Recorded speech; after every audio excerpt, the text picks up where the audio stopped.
I am pleased to invite Anne Priest, Pro-Vice-Chancellor and Head of the College of Art, Design and the Built Environment, to give the oration for our honorary graduate, Shane Meadows, and to present him to the Vice-Chancellor to receive his award.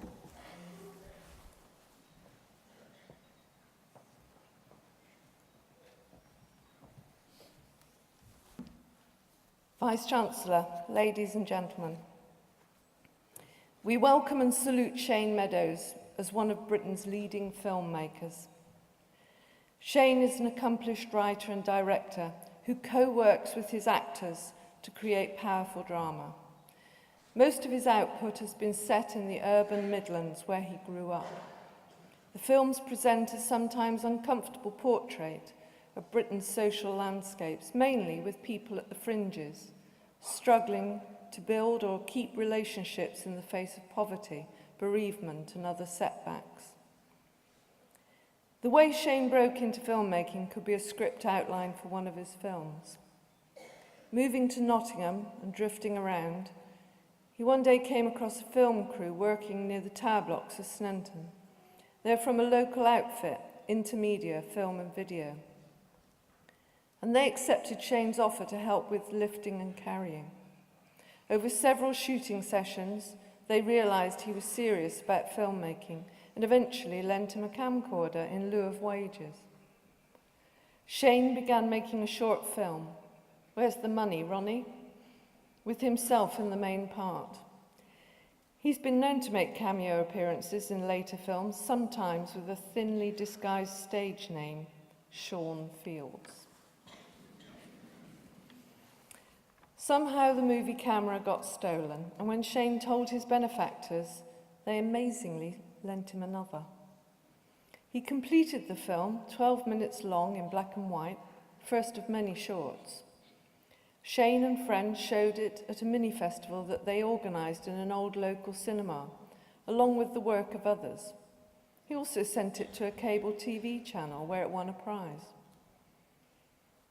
This was a key step, winning attention amongst other film people and leading to a commission from Channel 4 for its Battered Britain series.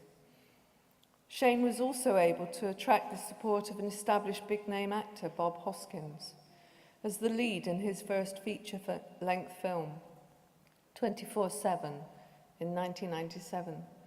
Shot partly in Nottingham, it was inspired, like most of Shane's work, by characters, incidents or issues he encountered while growing up. It tells how a working-class visionary forms a boxing club to get disaffected youth off the streets, creating new friendships in a common cause. It won 5-star reviews, was nominated for a Best British Film BAFTA, and won the European Critics' Prize at the 1998 Venice Biennale. His second full feature was A Room for Romeo Brass. His next film was Once Upon a Time in the Midlands, a reworking of the Ronnie short, and in 2004 came Dead Man's Shoes.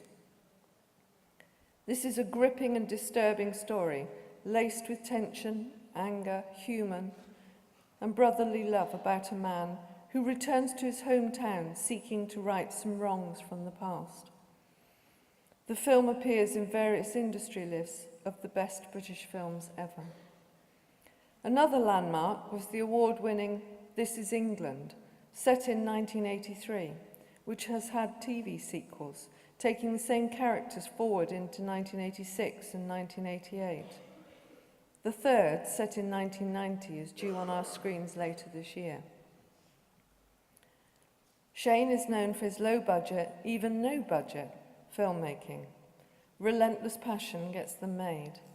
And amid all the international accolades for his features, he still enjoys making short films.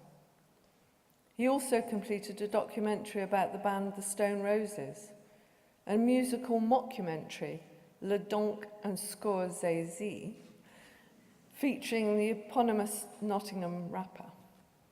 He's a collaborative creative force and has showcased the talents of unknown actors and given them a springboard into other parts. Among them is Vicky McClure from Nottingham, Lol, in the This Is England saga, who's also receiving an honorary degree from the university this week. Shane's films and his talent as a writer and director strike a resonant and inspiring chord. We look forward to more of the same. Vice-Chancellor, it gives me great pleasure to present to you Shane Meadows, being a person distinguished in eminence and by attainments for the conferment of the degree of Doctor of Arts, honoris causa, in recognition of his significant contribution to the British film industry with his international reputation as a filmmaker.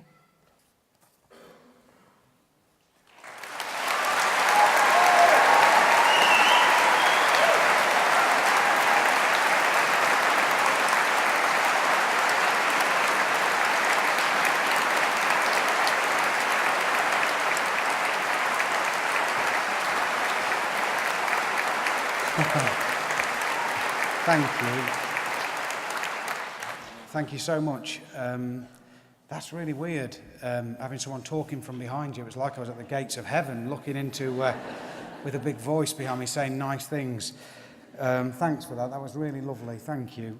The one thing that wasn't sort of picked up on there is that I was actually at this university the year before I made that first short film. And I was on the photography course. It would be 1993, and I did the first year, and I was loving it, and basically doing really well on an artistic level, but I wasn't doing so good financially. Too many parties in Forest Fields and Sunderland, and I kind of blew my rent on things I shouldn't have blown it on, and ended up in quite a pickle.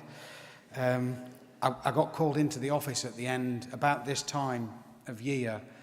And the head of the course, Carolyn, called me in and said that the landlord had been in touch, and they'd found all these letters in the house, because I used to agree to pay the electric in my shared house, but I'd register it under a pseudonym and not pay it, and it all snowballed and caught up with me on the last day of term, and the one that ruined it for me was that the landlord was affiliated with the university, and until I'd paid back the rent, I wasn't going to be allowed to come back on the course. So when she began and said that I was wandering around Nottingham lowly as a cloud, it was that day. So I in my head I'd fallen in love with photography, and I was gutted because I'd made some amazing friends, and to this day I've still got some lifelong friends. But on that day when I kind of left, I'd spent all those years, you know, because I left school with no qualifications, but then went back in and did O-levels and A-levels and sort of did it afterwards. And then I was kind of at this very low ebb, and I saw this film crew, and I was on my way back that day, and pretty much what she said kind of happened. And my intention was to go and start working to pay my debts off so I could come back and finish my degree. But that day turned out to be an enormous sort of serendipity, moment of serendipity, that I met this film crew, and that summer when I was meant to be earning, and I was meant to be earning money, and you know, there was this dream that I could maybe get back on the course in September. I made that first short film and kind of fell in love with an art form that I didn't really know I had any skills in. So you know, I went on to do the right thing for me, but I always had a deep regret that I'd not finished my course. And I kept in, and I'm still friends with a lot of people I was on the course with, and the day that they came to do what you're doing today, I was heartbroken that I'd not finished it. So I just want to say thank you for letting me share. You've actually done it properly. I haven't, and my hat's nowhere near as good as yours. I could beef each other a bit,